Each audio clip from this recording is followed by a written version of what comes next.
What would you do if the person you trusted with your life harbored a secret that could destroy everything? How would you react if their hidden desires put you and your unborn child in grave danger? Could you forgive, or would the betrayal be too much to bear? Maya and Ryan first crossed paths at a lively art festival in St. Petersburg, Florida. Maya, an aspiring photographer, was wandering through the exhibits with her camera, capturing candid moments. Ryan, a systems analyst with an eye for design, was admiring a sculpture when Maya accidentally bumped into him while framing her shot. Their shared laughter broke the ice, and soon a simple apology turned into hours of conversation. Welcome to True Crime OCs. Don't forget to like, comment, and subscribe because there's so much more on the way. We promise to keep delivering top-tier stories you won't want to miss. Their connection felt effortless. Ryan's quiet intelligence and Maya's vibrant creativity seemed like the perfect match. They dated for 2 years before tying the knot in an intimate garden wedding, surrounded by close friends and family.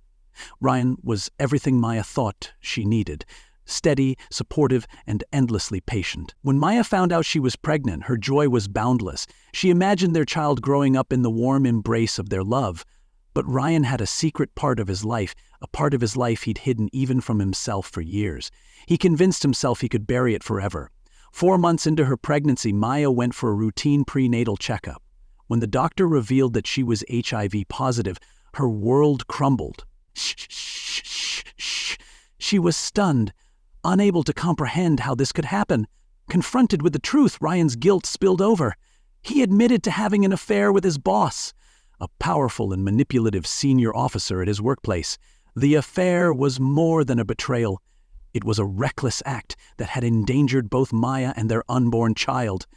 Maya is now at a crossroads. Should she fight for the man she once loved and the life they built together, or should she walk away to protect herself and her baby from further harm? If you were Maya, how would you react? Could you forgive Ryan, or would you choose to leave and start anew? Drop your answers in the comments. Maya sat alone in the living room of their small bungalow in St. Petersburg. The faint sound of waves crashing in the distance usually brought her peace, but tonight it was drowned out by the deafening roar of her thoughts. Ryan had just left for a work shift, his usual calm demeanor replaced by a nervous stiffness. She had noticed the change in him months ago: unexplained, late nights, a sudden guardedness about his phone. But she had never imagined it was this. Her hands trembled as she held the doctor's report. HIV positive. The words seared into her mind. How could this happen? They'd always been careful, always trusted each other completely. When she called Ryan to confront him, his voice cracked as he begged her to wait until he got home. The next hours felt like an eternity. When Ryan walked through the door that evening, Maya saw the truth etched into his face. She didn't need him to say it, but when he did, the weight of it crushed her. "It was a mistake," Ryan stammered, his voice barely audible. It's over. It meant nothing." The days that followed were a blur of hospital visits, phone calls to specialists, and endless tears. Maya had to begin antiretroviral treatment immediately to protect her unborn child. The doctors reassured her that with prompt action, the risk of transmission could be reduced, but the damage to her heart was already done. As the weeks passed, Maya couldn't shake the feeling that Ryan was still holding back. She began piecing together fragments of his story. The late-night phone calls, the uncharacteristic anxiety whenever his boss's name came up, the expensive dinners he'd lied about attending with colleagues. She knew this wasn't just about infidelity. There was something more. One evening, she decided to confront him again. "Ryan, who is it?" she demanded. "I want a name." Ryan hesitated, his silence stretching into a confession of its own. Finally, he whispered, "Nicholas! My boss!" Maya froze. Nicholas Hayes was a name she recognized. Ryan's boss at the tech firm, a man known for his sharp mind and iron grip on the company. Nicholas was powerful, untouchable. The idea that Ryan had been entangled with someone like him was unthinkable. The revelation opened a new chapter of uncertainty. Ryan confessed that Nicholas had pressured him into the affair, using his position of power to manipulate him. Ryan felt trapped, unable to break free without jeopardizing his job and their financial stability. Maya's initial fury gave way to a mix of emotions: pity, anger, and a lingering sense of betrayal. She realized that Ryan had been a victim in some ways, but his choices had endangered her life and that of their child. As Maya grappled with her emotions, she began to uncover more about Nicholas. Through discreet conversations and online searches, she learned that Nicholas had a history of wielding his influence over subordinates. Some rumors hinted at legal troubles swept under the rug by his powerful connections. Maya knew she couldn't stay silent. She was no longer just a betrayed wife. She was a mother protecting her child. Maya stood at a crossroads. Confronting Nicholas would mean exposing Ryan's affair and risking public humiliation. But remaining silent would allow Nicholas to continue his predatory behavior unchecked. Ryan pleaded with her to keep the matter private. "I've already destroyed so much," he said, his voice breaking.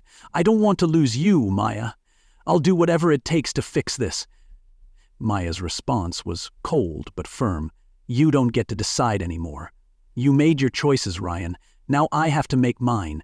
She began documenting everything, medical reports, texts, and even conversations with Ryan. If she was going to confront Nicholas, she needed to be prepared for whatever fallout might come. If you were Maya, would you expose Nicholas, knowing it might bring public scrutiny to your private life? 2. Should Ryan be forgiven, or do his actions make him irredeemable? 3. How would you balance protecting your child with seeking justice? Drop your answers in the comments. Maya's hands trembled as she slid the envelope across the desk. Inside were copies of the medical reports, screenshots of Ryan's messages with Nicholas, and her personal statement. She had spent weeks gathering the evidence and building her courage. Sitting across from her was attorney Rachel Alvarez, known in St. Petersburg for her fierce determination in cases involving workplace misconduct. Rachel studied the documents with a grim expression. "Maya, this is strong evidence, but you need to understand the stakes. Nicholas Hayes isn't just anyone. He has resources and connections that will make this a fight." "I'm not afraid," Maya replied, her voice steadier than she felt. "He's gotten away with this for too long. If I don't act, who will?" With Rachel's guidance, Maya filed a formal complaint against Nicholas with his company's HR department and simultaneously submitted a case to the Equal Employment Opportunity Commission. The move sent shockwaves through the firm. For years, whispers about Nicholas's behavior had circulated, but no one had dared to come forward. Until now, Nicholas didn't take the allegations lightly. He denied everything, calling Maya's claims a vindictive attempt to smear his reputation. He hired a high-powered legal team to discredit her and Ryan. Private investigators were sent to dig into Maya's past, and reporters began sniffing around for a scandal. But Maya refused to back down. She spoke with other employees, quietly gathering accounts from those who had experienced similar harassment or intimidation. Slowly, a pattern emerged. Nicholas's carefully curated image of respectability began to crack. The stress took its toll on Maya. Between legal meetings, doctor's appointments, and caring for her unborn child, she felt like she was being stretched too thin. Ryan, desperate to make amends, stepped in wherever he could, driving her to appointments, cooking meals, and even attending counseling sessions. But Maya's heart remained guarded. "This isn't about us anymore," she told him one night. "It's about what's right, about protecting our child from the mess you brought into our lives." Ryan nodded, his guilt evident. "I'll do whatever it takes, Maya. I'll testify. I'll face Nicholas. Just tell me what you need." The opportunity came sooner than expected. Nicholas, cornered by mounting evidence and internal pressure from the company's board, offered a settlement to make the case disappear. But Maya declined. She wanted accountability, not silence. The day of the court hearing was tense. Maya and Ryan sat side by side, an unusual unity forged by necessity. Nicholas arrived flanked by his legal team, his smug demeanor unshaken. In her testimony, Maya detailed the emotional and physical toll Nicholas's actions had taken on her family. Her words were powerful, raw, and impossible to dismiss. Ryan followed, his voice trembling as he recounted the manipulation he had endured and the shame he carried for his role in the affair. Nicholas's defense faltered as other employees came forward, emboldened by Maya's bravery. Their accounts painted a damning picture of a man who had abused his power for years. Weeks later, the court ruled in Maya's favor. Nicholas was ordered to pay substantial damages and resigned from his position, under public pressure. The firm issued an apology and implemented mandatory workplace training to address misconduct. For Maya, the victory was bittersweet. She had fought for justice and won, but the scars of betrayal remained. As she held her newborn daughter in her arms months later, she felt a glimmer of hope. This was a new beginning, a chance to rebuild, not with Ryan, but on her own terms. Ryan continued to seek redemption, taking responsibility for his actions and working to repair his relationship with Maya. Though she didn't promise him reconciliation, she allowed him to be part of their child's life, recognizing that forgiveness didn't have to mean forgetting. 1. Do you think Maya made the right decision by rejecting the settlement and seeking justice in court? 2. Should Ryan have been given a second chance to be in Maya's life, or was his involvement with their child enough? 3. How would you handle rebuilding trust after a betrayal of this magnitude? Drop your answers in the comments.